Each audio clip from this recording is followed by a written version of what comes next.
अब बाली ने जब प्राण त्यागे तो रामचंद्र जी ने उसको भी अपना ही धाम दिया। जय श्री राम। दोस्तों, आज हम लोग श्री रामचरितमानस किष्किंधा कांड चौपाई नंबर 11 पे हैं।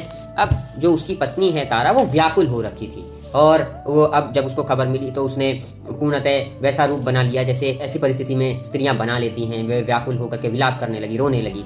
और फिर रामचंद्र जी उनके पास आए और उनको समझाते हैं कि देखो, 5 तत्व हैं, धरती, अग्नि, जल, वायु, आकाश, और उन्हीं से बना हुआ जो शरीर होता है, आज उसी का रूप तुम्हारे आगे पड़ा है।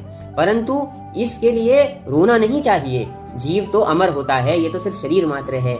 और उनके द्वारा जो ज्ञान प्राप्त हुआ उसके बाद तारा शांत हो गई। फिर श्री रामचंद्र जी ने सुग्रीव जी को आज्ञा दी कि आप सारा इनका संस्कार वगैरह कर लीजिए।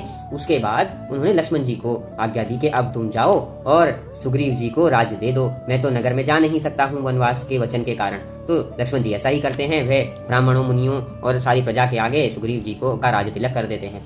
और फिर रामचंद्र जी सुग्रीव जी को आज्ञा देते हैं कि अब आप वहीं पे निवास करो, क्योंकि सर्दियाँ बारिश का मौसम आ गया है, तो ऐसे में तो वैसे भी सही नहीं होता है।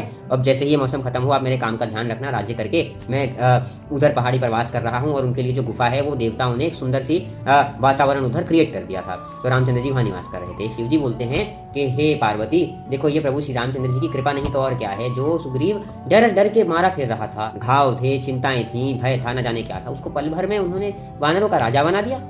ऐसी ही तो कृपा है। और जो इनसे बैर करता है उसका तो कल्याण होना तय ही नहीं है, पॉसिबल ही नहीं है।